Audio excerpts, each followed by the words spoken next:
Masechet Taanit, Daf 22. We're in the middle of talking about stories of common people who do common small kindnesses, and yet we show the great reward that they deserve. You don't have to be the chief rabbi or great hero in order to be called a righteous person. So we're going to see a couple more stories of common people who do wonderful deeds, acts of kindness. And then we'll go on with the rest of the clauses of the Mishnah of fast days that we declare for items other than rain. So we begin. Rabbi Beroka or Beroka, he used to spend time in the marketplace of a city called Be Lefet. The original name of this city was Bel Apat, meaning the city of Bel, the idol Bel. It was a Persian city in Bavel, and King Shapur renamed the city Shevor Malka after himself. But the locals still called it Be Lefet.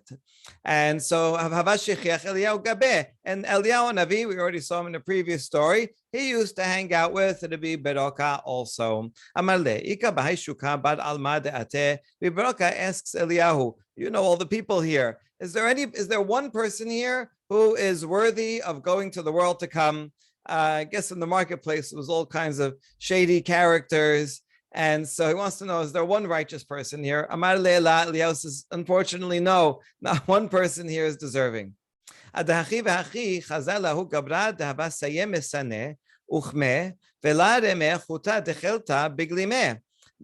they're walking, they see a certain man. He's wearing black shoes. Either that or he's wearing black laces. The point is that the Jews and non-Jews would wear different types of shoes, and he's wearing all black shoes, black laces, and that's what non-Jews wore. Usually Jews wore a different color to show that they are Jewish. Also, the man was not wearing tzitzit on his clothing, which would usually be worn on an outer garment, a scarf or something. It would be seen, and that would be also to show that the person is Jewish. So this person, looking at him, he looks like he's not Jewish. Amar le, hi, bar alma de'atehu. And the Eliyahu Navi pointed to him and says, oh, this guy, he is righteous, worthy of the world to come. So Rabbi Beroka is curious. What does this man do? Doesn't look like a tzaddik. So he runs after him. He says, what do you do for a living? And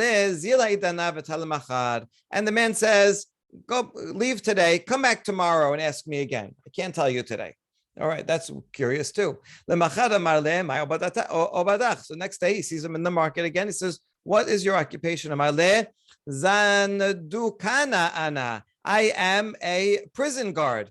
A wonderful Persian word here. And as a prison guard, I keep the men and women separate so that they will not sin, and especially so that the men will not forcibly take the woman. And not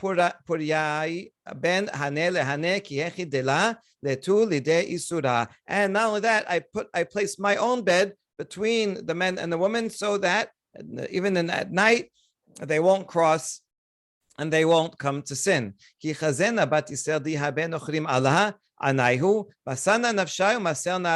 especially if there is a Jewish woman who is imprisoned and the non-Jews have their eye on her, I will even risk my life to save her. And one time there was a betrothed woman who was in prison, and the non-Jews had their eye on her and were going to forcibly take her. Shekali daya dechamra ushtai la beshipula v'amri dastana hi. And so what he did to save her is he took some dregs of wine, red wine, and threw them on her dress. And then these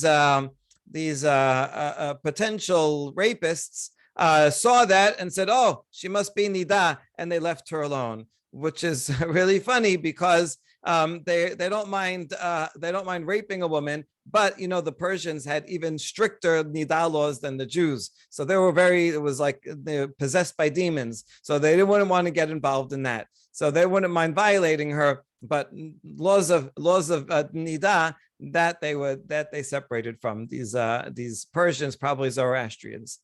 Okay. Amar le, my tamalet la hotev amit misane uchme. So then Rabbi Baruch asks him, how come you wear black shoes? Amar le ayel na v'nafekna ben ochrim ki hechi delalit udi huda ana. I'm always going back and forth and with where non-Jews are, and I don't want them to know that I'm Jewish. I don't want to stand out. Why? Ki havu gazre gazerta moda'ana lehu l'rabanan u'bu rachameu bateli le'gzeratayhu. I get inside information. If the government officials are planning any decree against the Jews, then I'll know right away, and I go tell the rabbis, and then they'll do something about it. They'll pray for the decree to be annulled. So I dress without showing I'm Jewish, so that I can be a spy, an informer, and get that information. As a prison guard, he is involved in the government there.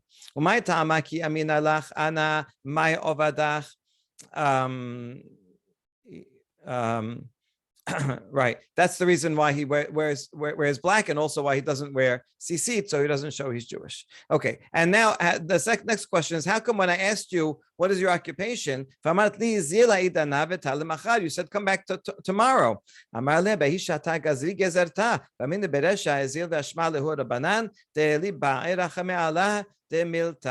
So in fact, yesterday, there was such information that there was going to be a decree against the Jews. And I said, I have no time to chat with you. I have to go straight to the rabbis and immediately, so that they could know about it and they can pray about it. And that's why I didn't want to enter into a conversation with you. Okay, so while Rabbi Barak is talking, and this is an amazing story, this guy just looks like a regular person, and he does such extraordinary things, risking his life. And so in the meantime, these two brothers also came to the marketplace. Eliyahu Navi says, oh, these brothers also, they are worthy of going to the world to come. So Rabbi Bakr wants to know, this is, what do you do?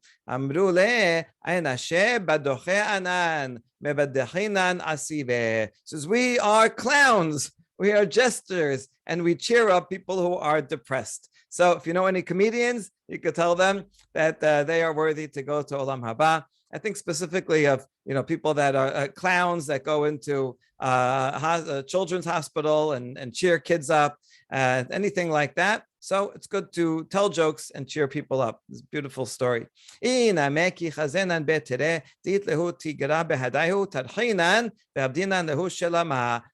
another response is that when they saw two people fighting, they would go and they make peace between them. And so even if they're not the most learned people in the world, they're not they're not what you might think typically of someone who is a Sadiq, but even these acts that seem like they're small are actually very big, very important, and therefore worthy of the world to come. And so these are wonderful lessons and things that we can do also in our lives. Okay, back to the Mishnah. Al elu matri'in bechol makom. So there are other things that we are very dire, and if you hear about them, even if it's not in your place, then you start making fasting and crying out. So this is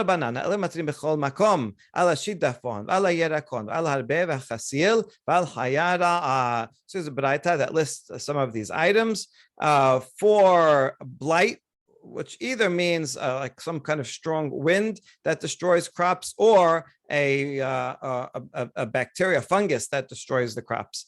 Mildew, locusts, caterpillars, or wild animals that harm people. How much? Rabbi Akiva says regarding blight and mildew, even a small amount, even if you just see a few plants, then it will spread, and that's dangerous. And regarding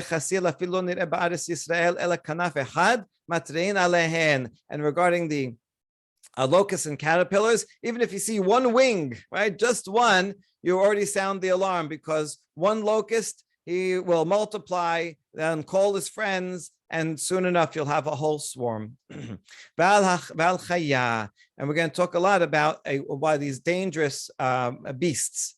Tenor Rabbanan Chaya Ra'a Shamru Bizman Shehi Mishulachat Matrin Aleha Ena Mishulachat and Matrin Aleha. So here's a general principle. When you have a wild animal, when it is Mishulachat, literally means something sent, or better to say, an outbreak.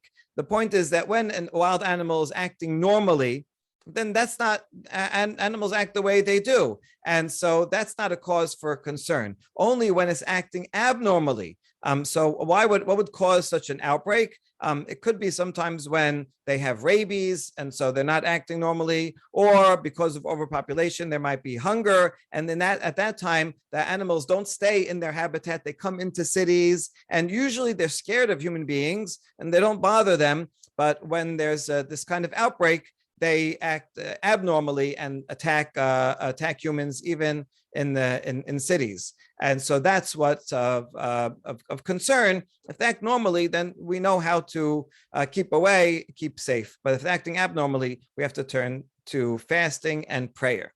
Okay, so let's define exactly when we know it's abnormal. Ezohi meshulachat, ezohi she'ena meshulachat. If you see these wild animals in the city, you know it's an outbreak. They don't usually come to the city. If they're out in the field, that's where they always are. That's normal. By Yom meshulachat, by Laila na meshulachat. If you see them during the day, that's an outbreak. If it's at night, then they usually come out at night. And the Gemara is going to ask, what if it's at night what if it's daytime and in the city? What if it's at night and in the city? Okay.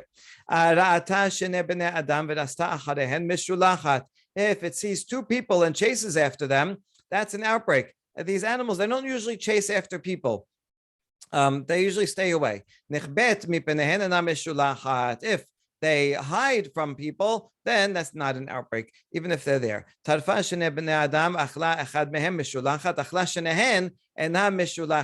the animal eats two people, that's normal. Sometimes they're hungry and they eat people, unfortunately. But if it runs after and kills two people, but only eats one of them, that's unusual, because normally they would only kill to eat. You're not going to waste energy killing if it's not hungry. So if it kills two and eats only one, then that's strange behavior, and that requires praying.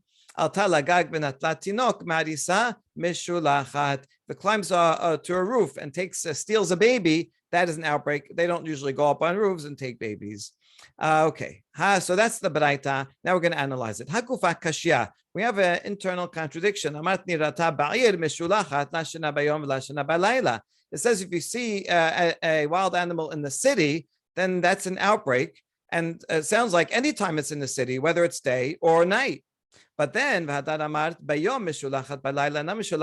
you said, if you see it during the day, it's an outbreak, but at night, it's not an outbreak. So for sure, if you see it in the city during the day, then that's double bad. That's mishulachat. But if it's in the city at night, then it's not clear what would be the case.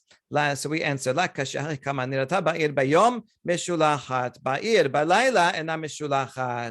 the answer is only if you see it in the city during the day, only then is it mishulachat. But all other cases would not. If it's in the city at night, then it's not an outbreak. Or if in the field, anytime it's not an outbreak. That's their normal habitat in the field. Sometimes at night, also they come to the city because nobody around. That's normal behavior, but they don't come to the city during the day. Normally. So at first, another contradiction. The Baraita says that if the animal sees two people and chases them, that's unusual. But according to that, if it just stands there and doesn't do anything, then that would be normal behavior. But then the next clause says if the animal hides, then it's not an outbreak. That means if it doesn't hide but just stands there, then that's abnormal. It is an outbreak. So which one is it? The Baraita only talked about chasing or hiding. It didn't just say, what about just standing there? Lakashya kan b'sadeh smucha la'agam, kan b'sadeh she'ena smucha la'agam. It depends. If the field is near a marsh, then the animal knows that it can run away. So it'll just stand there and then it'll see, like sometimes you see deer and it'll just stand there and watch what you're doing. And only if you come and approach it, then it'll run away. Otherwise, it'll just stand there because it knows it has somewhere to run away to. So then standing there is a normal thing. But if it's in a field that has no marsh behind it and there's not much room for it to run away, then it's unusual for it to stand there. It should be scared and hide. And therefore, if it's just standing there, that is abnormal, and that would be an outbreak. Okay,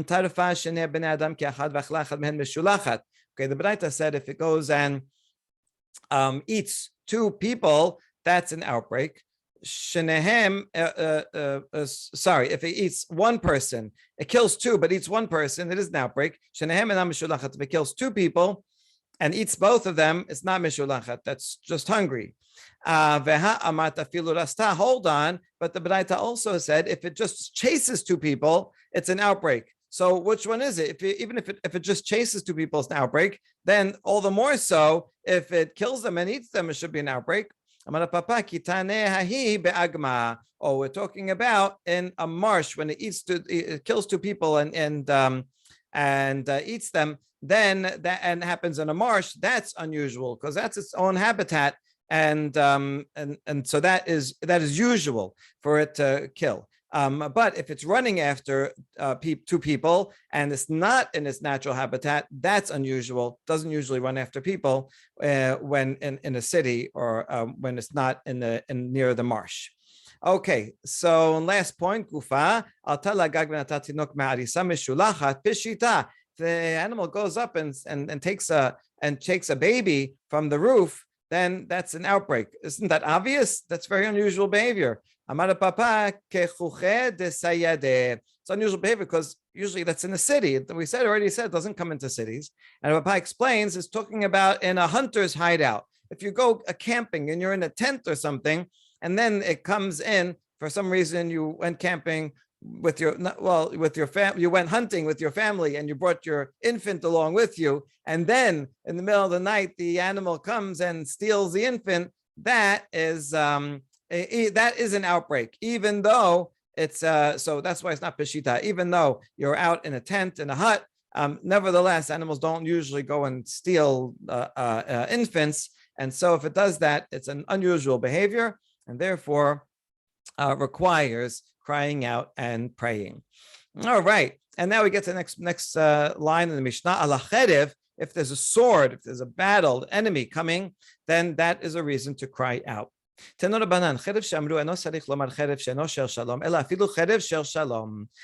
Braita now adds that not only do you have to make a fast if it's a sword that's coming in for war, but even a sword that's coming for peace. What's a sword coming for peace? That means an army that wants to just pass through your country. They want to get to the other side to go to a fight on a war on the other side. But still, it's dangerous, even though they're not making war with you. At least they say they're not. First of all, can you trust them? Second, on the way, they're going to demand that everyone feed them. And if they see something or someone that they like and just take it, who's going to stop them? So it's still dangerous, even if they came not for war.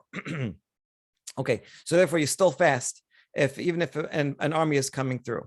And what's the proof? You can't get a more peaceful sword army than that of Paro Necho. So during the reign of King Yoshiyahu, Paro Necho wanted to go to battle up in the north. The famous battle of Karkemish. He was going to fight the Assyrians. He said, listen, I don't want to go all the way around. I want to go straight through. I got to get there quickly. Yoshiyahu, right, king of Israel, will you let me go through? And King Yoshiyahu says no, and doesn't let them, and they have a battle in which Yoshiyahu is killed. Shene Emar, Vaishlach malachim, lemor, mali valach melech Yehuda, lo alecha tahayom, ki el bet milchamti, ve'elohim amad lebahaleni, chadal lecha melohim, asher ami, ve'al yashchitecha. Okay, amazing pasuk. This is in Divrei Yamim, where Paro Necho sends messengers to Yoshia and saying, what do I have against you, the king of Yehuda? Right? I'm not coming against you today. I'm going to the site of the war. That's all the way up north. And God told me to hurry up. I got to get there. And so you should stop meddling with God. He's with me so that he will not destroy you. Right? So this is, it sounds like an earnest plea. And it sounds like it, in fact, was an earnest plea. And so, right, now, and interestingly, the Paro Necho is quoting Elohim here. Does that mean he believes in Hashem? In the translation here, it makes it a capital G, but it's not clear if he's referring to the God of Israel, or some idol of his own. So that's what the Gemara asks. My Elohim asher imi, when he says, God is with me and wants me to go through, he wasn't referring to the true God, but an idolatrous God. So Yoshia heard this, interpreted it the same way, and he said, since Paro Necho is relying on an idol, and idols don't help, therefore, I will be able to beat him and defeat him. So Yoshia saw an opportunity to fight this army, and he would have had benefit from that, but it was a wrong decision. And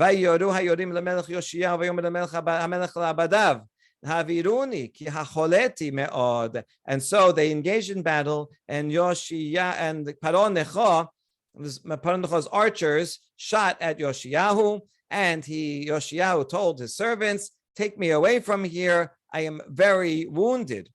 What does it mean? What does it mean very wounded? He had so many arrows shot into him, his body was like a sieve. Yoshia, we know, was a good king. He did so many wonderful things and got rid of idolatry. So because of what sin was he punished? Because he should not have made that decision on his own. He should have asked the prophet Yirmiyah, and Yirmiyah would have told him, Paro Necho, we can trust him, let him go through. And he didn't ask. He acted on his own. No. So what did Yoshiyahu rely on? Well, he was reading a pasuk in Vayikra at the end, in the blessings part of the blessings and curses. It says that sword will not pass through your land. So he thought he's at the time of blessing, and it says sword will not pass by you. Now, what kind of sword? If it's talking about a sword that is not for peace, wait, the beginning of that very pasuk says, I will give peace in your land. So we already know there's not going to be war. So why does the pasuk go on and say, so maybe we would say it's just parallelism. It's repeating the same thing twice, right? I will give peace, and not even a sword will go through your land. It's like emphasizing. But he understood it as, I will bring peace, and even a peaceful sword will not go through your land. So therefore, you don't have to bother with the headache of having an army going through and possible threat of an army going through your land. And so that's why Yoshiyahu said, he thought we're in a time of peace and blessing, and he relied on the blessing of Vayikra. But what Yoshiyahu didn't realize is that the generation was not worthy of having that level of blessing. And if he asked Yirmiyah, I would have explained it to him better and said, we have to tolerate this still. We don't have enough strength to stop an army from going through. As Yoshia was dying, he was bleeding. Yirmiyah came to see him, and he saw that Yoshia's lips were moving. He was trying to mouth something. So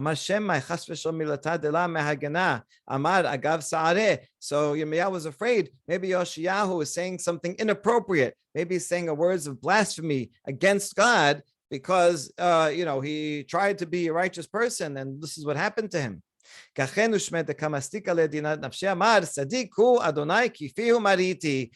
Yirmiyah bent down and listened to his words closely and heard Yoshia saying, God is righteous. I rebelled against his word. This is a pasuk from Echa. Mashiach Adonai. And Yirmiyah responded by saying, the breath of our nostrils, the anointed one of Hashem. Anointed one meaning a king, and the breath of his nostrils is his last words of whisper were Siduk Hadin, to say that God is righteous. Both these Pesukim make it into Lamentations, which, as we know, is attributed to Yirmiyah. So Yirmiyah's words in Lamentations actually are a quote. The first one is a quote from what Yoshia said in this story. Okay, and next thing in the Mishnah, one time the elders went from Jerusalem to their cities, and they made a fast because there was a small amount of blight in the city of Ashkelon, and they were afraid that it would spread. So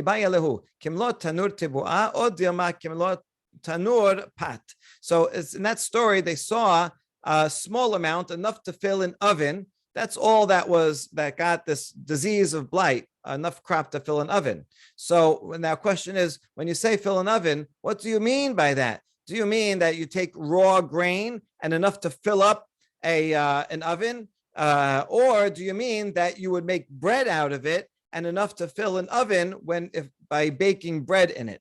So the second one would be much less, because when they baked bread, they would make a flat pita and stick it on the wall of the oven, so cover the lining of the oven.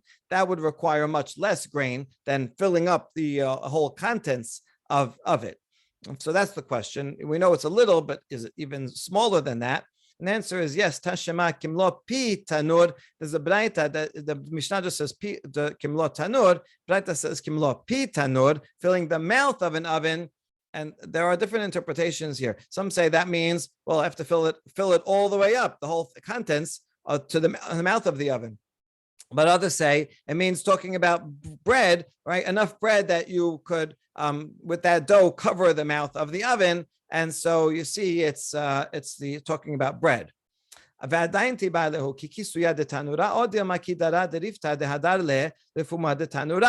even according to that, we still have another question. Do you mean to cover enough bread to cover the whole mouth of the oven? Or maybe just to put bread around the edge of it, which would be even less than that?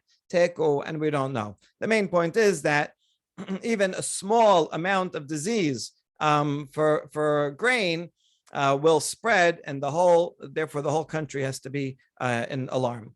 There was a story that they made a fast because wolves ate 2 children. Okay,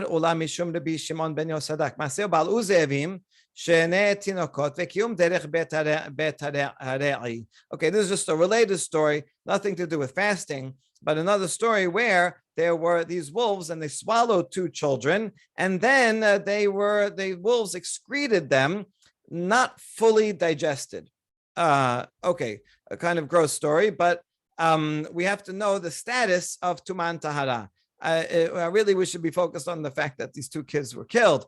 But even in a time of tragedy, there are sometimes technical questions that we need to solve. And so the question is, usually a human corpse is tameh. But now, because it went through the digestive system of this animal, so now is it still called human flesh, or does it change into something else and therefore is not tameh any longer? And the rabbis decided that the flesh, even if it still looks like human flesh, is tahor because it went through the digestive system, goes through chemical process, not the same thing as it was before. Bones, however, that these wolves ate of the children, those remain intact, and so the bones are still tameh.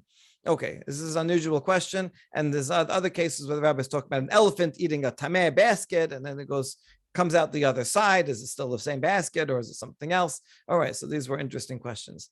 Al elu matrein b'Shabbat. Regarding the following, we cry out even on Shabbat.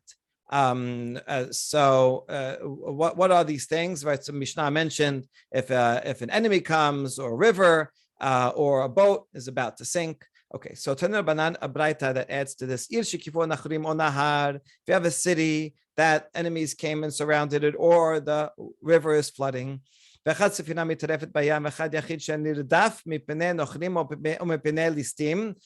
there's a boat that's about to sink, or one person is being pursued by non-Jews or by thieves, or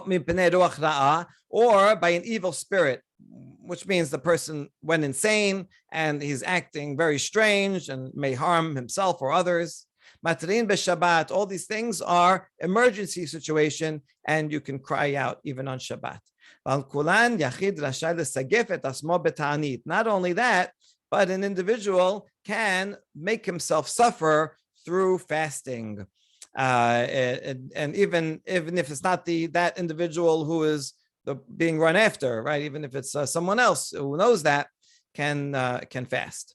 Rabbi Yosef Omed, and the sagif is even more than just regular fasting, but afflicting oneself with a lot of fasting day after day. So the Bia says, no, an individual is not allowed to take that upon himself. Why? Because he's going to be so weak and sick, he won't be able to work, he won't be able to take care of himself, and then he's going to have to rely on the community to take care of his needs. And people are not going to want to. They're not going to have mercy on him because they're going to say, he brought this on himself. What kind of crazy person is this, right? I mean, so go and cry and pray, but you don't fast for many days and make yourself bring yourself to the brink of death and then rely on everybody else to go and bring you medical attention and to provide for your family. You shouldn't have done that to yourself. That's what Rabbi Yosef. And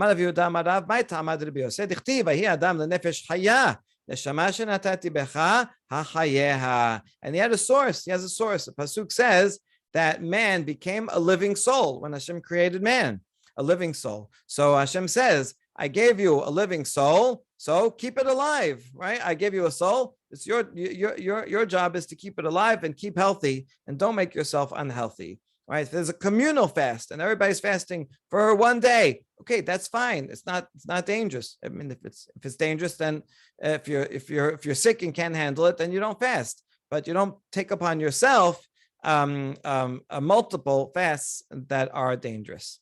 Okay, Shimon Atimni Omer Af al David. Regarding that, also crying out on Shabbat, Shimon said also if there's a plague, that's also an emergency, and we fast right away. And the rabbis his colleagues did not agree with him. And it's not the same kind of emergency as a boat sinking. The question is, when it says the rabbis disagreed with him and said, no, we won't cry out on Shabbat for that. Well, do they mean that if it was a weekday, then they would agree? Is a plague considered the type of emergency that individuals would cry out? We already saw before that if there's a plague, then there'll be communal fasting on Monday, Thursday, or according to that the normal pattern. But the question is, should individuals, if it's a weekday, go ahead and make multiple fasts, or maybe they disagreed with him totally, that we only make individual fast for something else like a boat sinking, but not for a plague. That's the question. Tashema detanya matrin al hadever b'Shabbat and sarich lomar bechol. We have a braita that says we do cry out for a plague on Shabbat, and all the more so on a weekday. Rabbi Chanan ben Pitom tamido shel Rabbi Akiva mishum Rabbi Akiva omer and matrin al hadever kol ikar. Rabbi Akiva says no, not at all. So there you go. The opinion in the Mishnah that disagrees with Shimon HaTimni must be the same as Rabbi Akiva, and he says don't fast at all, not on Shabbat, and not even during the week. Al kol sara shelo tavo ala sibur, and the Mishnah says any kinds of trouble that come to the community, one should fast, except if it's too much rain. We're not going to fast to stop too much rain. Rain is a blessing, and even if it's more than we need, you don't pray to stop it. So Braita is going to ask, what's the reason for this? Amar Rabbi Yochanan. Rabbi Yochanan says, because we don't pray to stop an excess of good, right? This is good, and even though it's more than you need and it causes some problems, it's not appropriate when things are good to pray for them to stop. I mean, the threat of not having enough rain is much, much greater than whatever could be a problem with having too much rain. Amar Rabbi Yochanan, Yochanan says, what's the source that you don't pray? I know that that's the reason, but what's the source for that reason?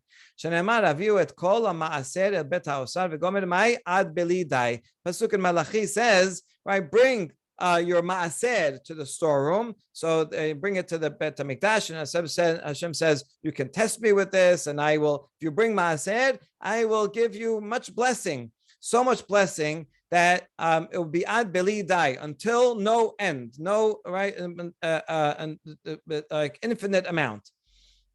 And we say, what does that mean, ad beli dai? Until you're going to say enough, and you're going to say that so many times that your lips will be worn out, bala, from saying dai. That's a midrash. And the pashat just means without more than sufficient, more than enough. Okay, so since in Malachi, it says that in excess of good is a blessing, therefore, even if it's more than you need, nevertheless, we still call it good, and we don't pray for it to stop. Amar mi bar Rav Yud. He says that's only true in Israel, but in Bavel, if it rains too much, we do pray for it to stop. Why? Tanya Namihachi, we have a braita that backs up and gives a reason. Shana shegishameh hamidubin and shem mishmar sholchin and shem ma'amad. Okay, the reason is because in Bavel is a low-lying area, and therefore, if it has too much rain, it will flood all the cities where people live, and that's a big problem. And so, therefore, we pray for it to stop. Whereas Israel is a mountainous area, and if it rains too much, so the rain goes down into the valleys, and it doesn't harm anyone. And so that's the difference. So in Israel, that's why you pray for it to stop. Okay, we have a braita that backs this up and says that when there is a year that there's too much rain, the Anshe Mishmar, meaning the Kohanim who are in charge and serving in the Bet HaMikdash that week, send a message, Sholchim Anshe Ma'amad. They send a message to the Israelites who are praying during that week. They're the representatives of Bnei Israel, and to give the communal sacrifices. And the Kohanim say, so when you're making your prayers and you're including prayers for rain, keep in mind your brothers in the diaspora in Bavel, so that their houses should not be their graves, because they live in areas where excessive rain will cause flooding. And then they'll get stuck in their houses and be buried, and the houses will collapse on top of them. So have them in mind when you're praying for rain. So regulate your prayers. So you see that from here that it is appropriate to stop praying for rain, or even pray for that to stop raining in Bavel. Shalu at Rabbi Eliezer, they asked Rabbi Eliezer, what's the point at which you would say it's too much rain and it's okay to pray for it to stop? It will